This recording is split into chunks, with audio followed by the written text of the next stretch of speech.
ચિત્રા વિસ્તારમાંથી 5 બાંગ્લાદેશી મહિલાઓ ઝડપાઈ. ગેરકાયદે ઘૂસણખોરીનું કૌભાંડ ખુલ્યું.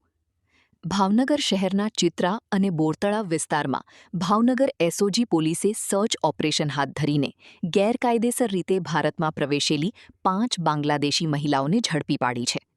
પ્રાથમિક તપાસમાં આ મહિલાઓ પાસે કોઈપણ પ્રકારના પાસપોર્ટ કે વિઝા મળી આવ્યા નથી.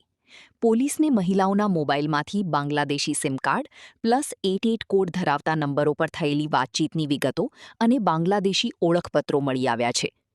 એસપી નિતેશ પાંડે અને એએસપી ઘનશ્યામ ગૌતમના માર્ગદર્શન હેઠળ થયેલી આ કાર્યવાહીમાં જાણવા મળ્યું છે કે આ મહિલાઓ અમદાવાદથી ભાવનગર આવી હતી અને અહીંના માર્કેટિંગ યાર્ડમાં સાફસફાઈનું કામ કરતી હતી. હાલ પોલીસે તમામ મહિલાઓને ડિટેઇન કરી છે અને આઈબી જેવી એજન્સીઓ સાથે મળીને જોઈન્ટ ઇન્ટરોગેશન શરૂ કર્યું છે. આ મહિલાઓ કોના સંપર્કમાં હતી અને ભારતની સરહદ કેવી રીતે ઓળંગી તેની ઊંડી તપાસ બાદ તેમને ડિપોર્ટ કરવાની પ્રક્રિયા હાથ ધરવામાં આવશે.